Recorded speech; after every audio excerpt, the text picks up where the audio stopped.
Professor Kthar adjusted the sleeves of his iridescent robe as he gazed out at the assembled audience in the grand lecture hall of the Intergalactic Research Institute. The metallic sheen of his skin caught the light with each deliberate movement, his tall, slender frame towering over the podium.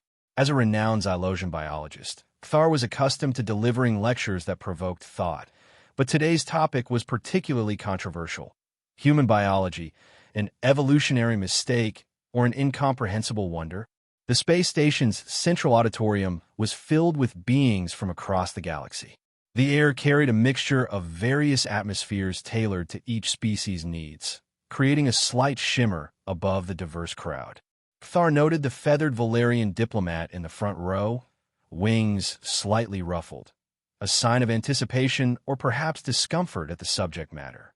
Several rows back, a Grorn engineer sat motionless, their rocky exterior betraying no emotion, typical of a species that communicated through physical vibrations rather than facial expressions.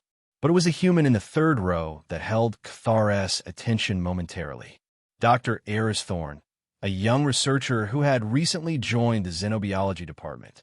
The human's face was a canvas of emotion, anxiety, determination, and something else Kthar couldn't quite categorize. How inefficient, he thought, to broadcast one's internal state so openly. Distinguished colleagues, Kthar began, his voice perfectly modulated, devoid of any emotional inflection. Today we examine what many consider to be one of the most contradictory biological designs in our known universe, Homo sapiens. The holographic display behind him flickered to life, showing a detailed anatomical model of a human being. Let us begin with objective analysis of what appears to be a fundamentally flawed biological system, one dominated by emotional processing rather than logical reasoning, characterized by extreme physical fragility and burdened with an astonishingly brief lifespan. A ripple of movement passed through the audience. The Valerian diplomat's feathers puffed slightly in what Kthar recognized as their species' expression of discomfort or offense. The Grorn remained still, but the subtle grinding sound indicated attention, perhaps even approval of such direct assessment. Is it not curious, Kthar continued, that a species with such obvious disadvantages has managed to survive long enough to join our galactic community? One must question whether their existence represents an unfortunate anomaly in the otherwise efficient progression of evolutionary processes. The Valerian diplomat rose slightly from their seat, their elaborate plumage fully extended now. "Professor," they called out, voice melodious yet sharp with indignation, "are you suggesting that the very existence of humans is an unfortunate error in our universe?" Kthar tilted his head, the equivalent of a Xylosian shrug. "I merely present the hypothesis that their biological configuration appears to be at odds with optimal survival parameters.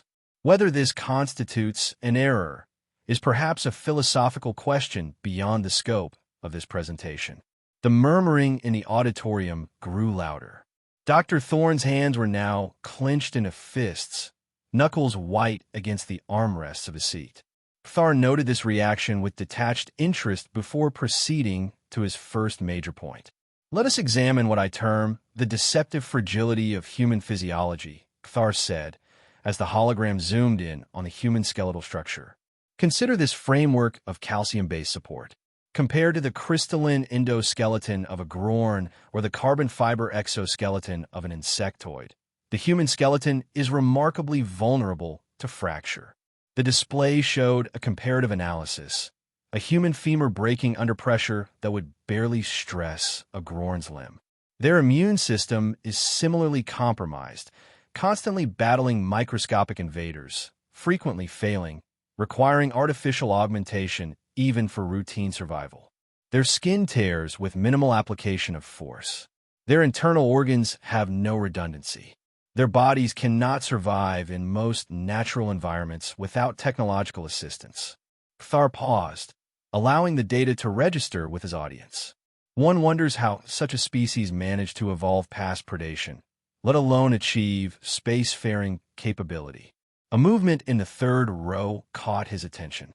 Dr. Thorne had raised his hand, his expression intense. Yes, Dr. Thorne? Thar acknowledged, expecting a predictable emotional outburst. Thorne stood, his voice steady despite the obvious tension in his posture. Professor Thar, your analysis overlooks several critical aspects of human biology. While our skeletal structure may lack the durability of some species, its design allows for remarkable regenerative capabilities. Human bones can heal completely from fractures that would require total replacement in many other species. Thorne stepped into the aisle, approaching the front of the auditorium. As for our immune system, yes, it battles constantly, but in doing so, it develops an adaptive memory that allows for unprecedented flexibility. What you call failure, I would term learning. He gestured toward the holographic display. May I? Thar nodded, stepping slightly aside. Thorne adjusted the display to show a human athlete recovering from severe injury. This human suffered complete severing of their Achilles tendon. Within one planetary cycle, cellular regeneration had restored full functionality. Furthermore, the stress of recovery actually strengthened surrounding tissues through a process we call eustress, positive stress that triggers adaptation. Fascinating anecdote, Thar responded coolly. However, exceptional cases do not negate the inherent vulnerability of your species. The statistical probability of injury and systemic failure remains exponentially higher for humans than for most spacefaring species. Thorne returned to his seat, but his expression indicated the discussion was far from over. Thar continued to his second point, manipulating the hologram to highlight the human brain. Now we come to perhaps the most problematic aspect of human biology, the chaotic brain, the burden of emotional intelligence.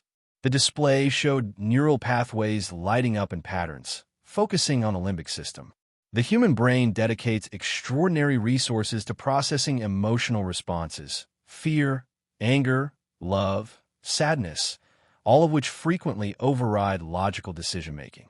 This represents a fundamental system error that has repeatedly compromised human advancement. Images of human conflicts flashed on the screen, wars, violent confrontations, all captioned with data about their emotional triggers. These emotional responses once served as survival mechanisms in a primitive environment.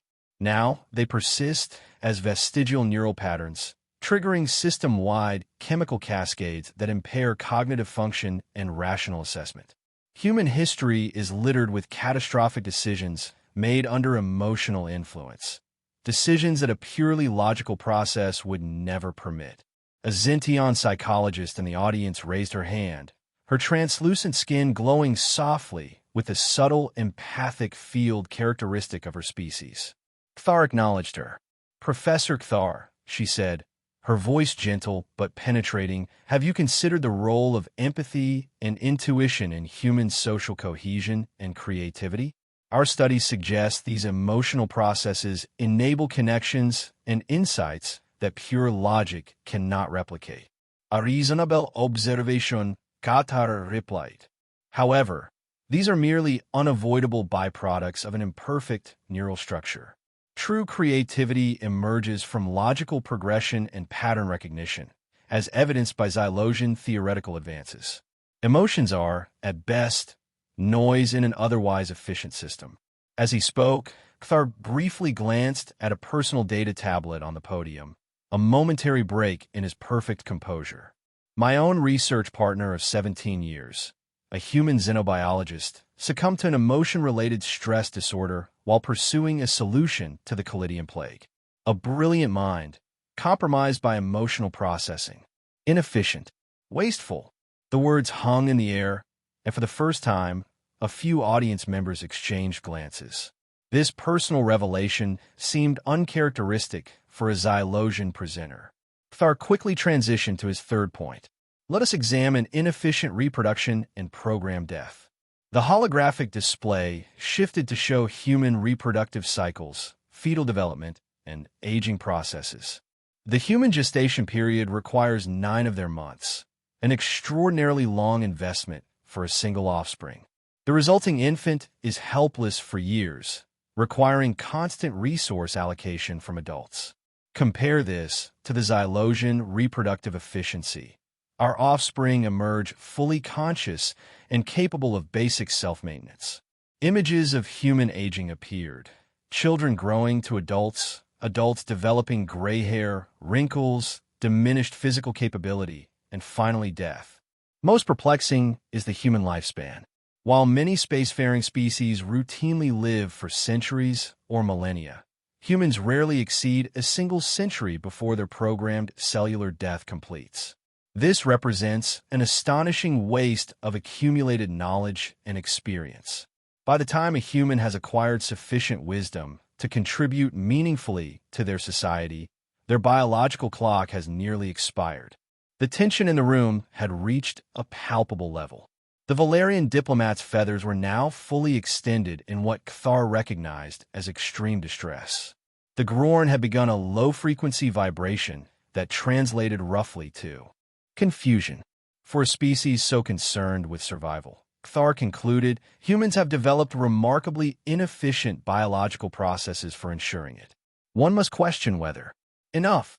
The voice cut through the auditorium with unexpected force. Dr. Eris Thorne was standing again, his face flushed, body trembling slightly.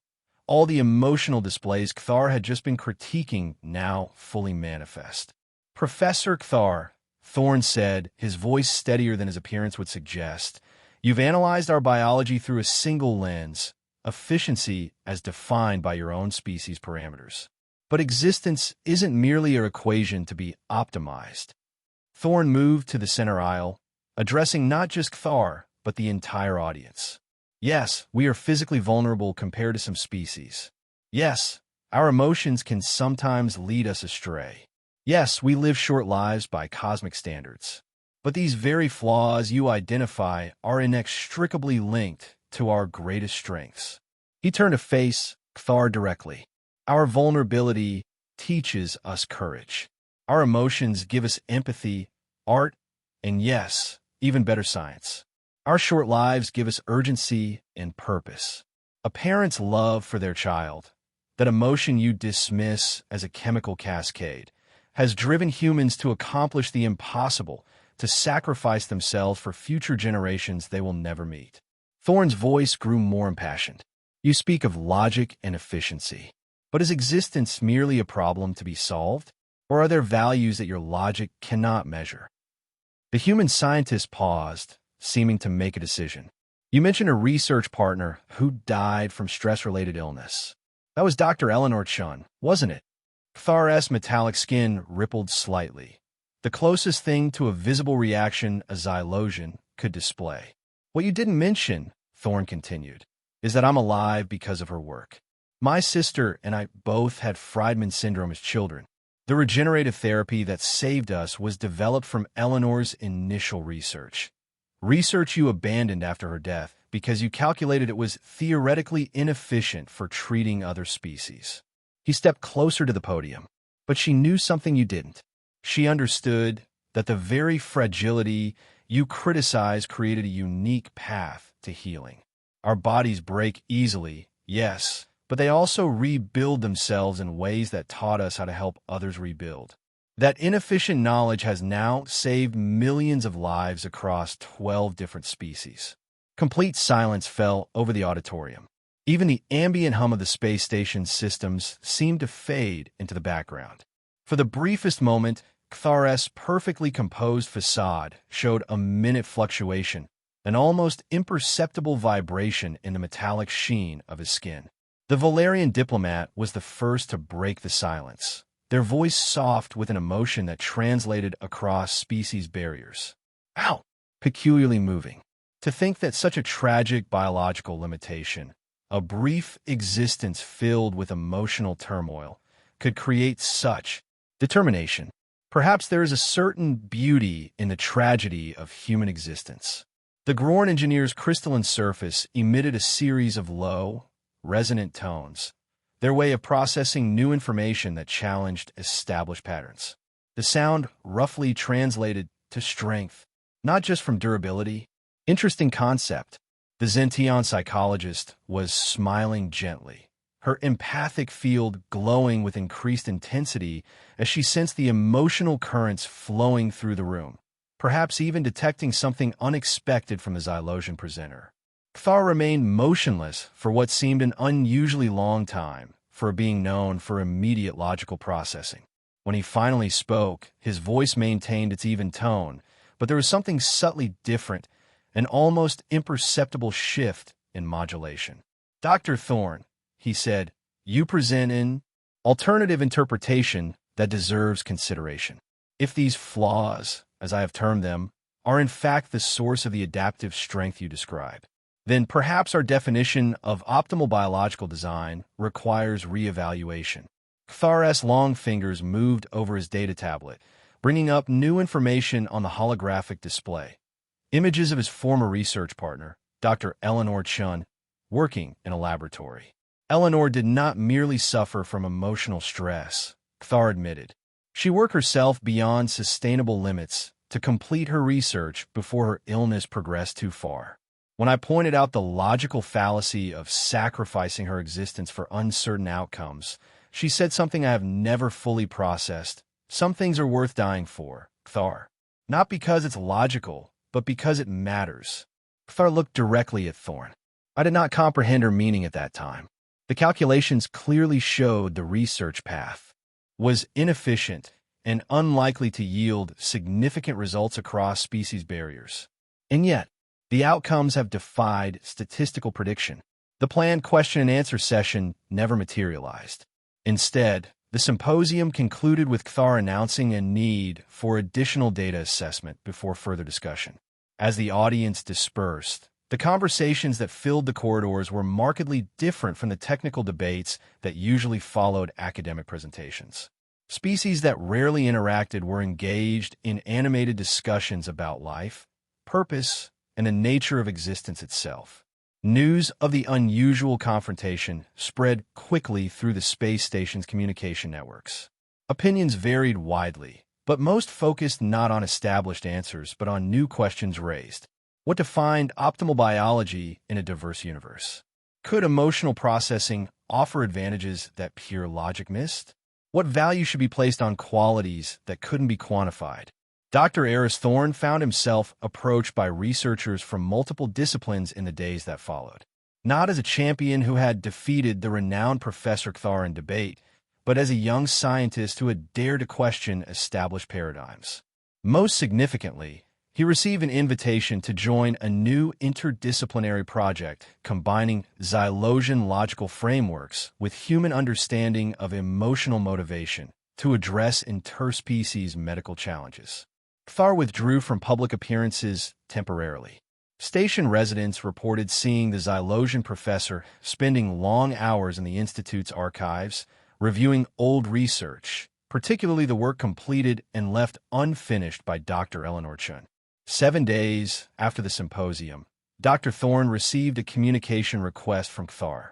The message was characteristically direct. Request meeting for data exchange. My laboratory. 17th hour. When Thorne arrived, he found Kthar surrounded by multiple holographic displays showing cellular regeneration patterns across different species. The Xylosian acknowledged his presence with a slight nod, but continued working for several minutes before speaking. Your assertion regarding the connection between human cellular vulnerability and regenerative capability appears to have merit, Kthar said without preamble. I have been re-examining Eleanor's research using alternative analytical parameters. The laboratory was cold and sterile, the interaction formal rather than warm. But there was an undeniable sense of mutual purpose emerging between the two very different scientists. She was pursuing a theory about stress-triggered cellular adaptation. Kthar continued, bringing up more detailed molecular models. The very emotional responses I categorized as system errors appear to trigger unique regenerative cascades at the cellular level. This requires further investigation. Thorne nodded, approaching the displays. I've been reviewing her notes as well. She believed that our shortened lifespan creates evolutionary pressure for faster healing. Our cells have to work quickly because we don't have centuries to recover. Kthara's head tilted slightly. an efficient adaptation to an inefficient constraint. Interesting paradox. Over the following weeks, Cthar began composing a new research paper, not on the flaws of human biology, but titled The Complexity of Emotional Biology and Its Role in Interspecies Evolution. He did not abandon his logical approach, but began to view it within a broader context where emotion wasn't merely noise in the system, but potentially a form of information, a motivating force with its own value. The final breakthrough came 3 months later.